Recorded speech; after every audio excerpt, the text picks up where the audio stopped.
अगला अध्याय।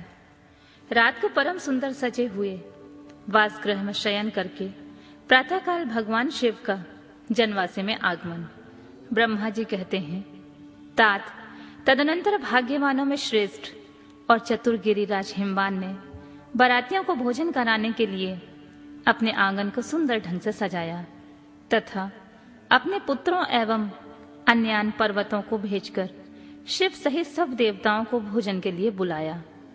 जब सब लोग आ गए तब उनको बड़े आदर के साथ उत्तमोत्तम भोज्य पदार्थों का भोजन कराया।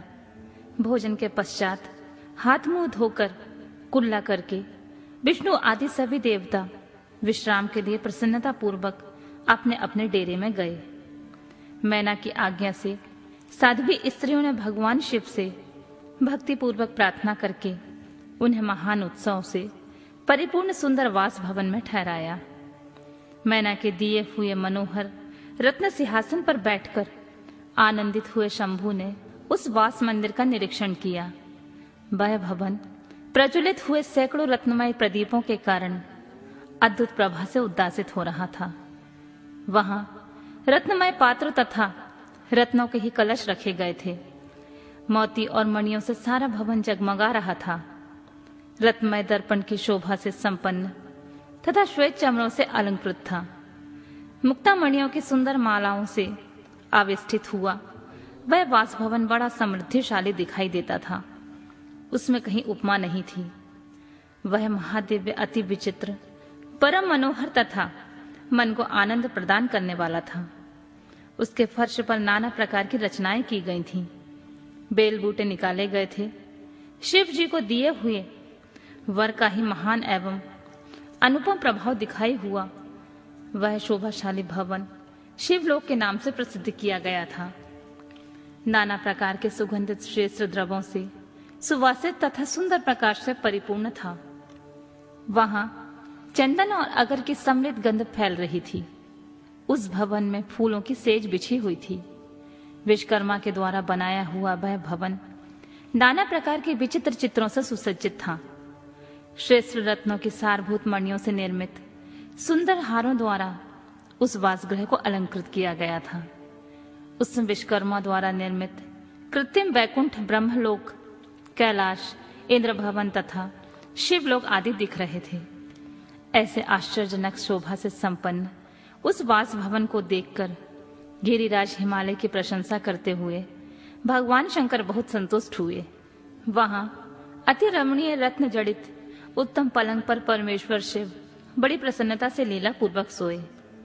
इधर हिमालय ने बड़ी प्रसन्नता से अपने समस्त भाई बंधुओं एवं दूसरे लोगों को भी भोजन कराया तथा जो कार्य शेष रह गए थे उन्हें भी पूर्ण किया। शैलराज हिमालय इस प्रकार आवश्यक कार्य में लगे हुए थे और प्रियतम परमेश्वर शिव शयन कर रहे थे। इतने में ही सारी रात बीत गई और प्रातःकाल हो गया। प्रभात काल होने पर धैर्यवान और उत्साही पुरुष नाना प्रकार के बाजे बजाने लगे।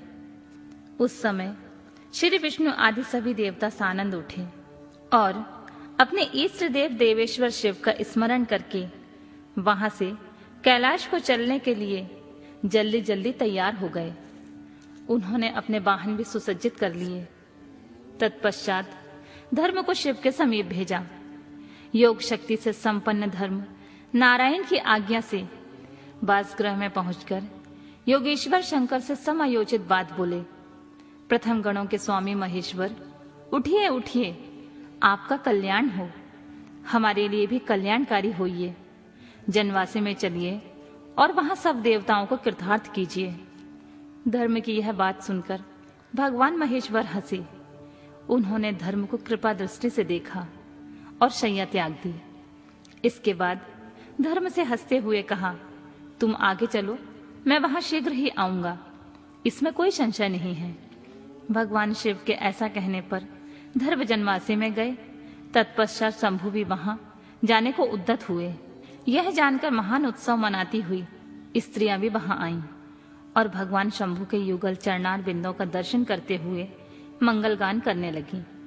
तदनंतर लोकाचार का पालन करते हुए शंभु प्रातः काले कृत्य करके मैना और हिमालय की आज्ञा ले जनवासे को गए।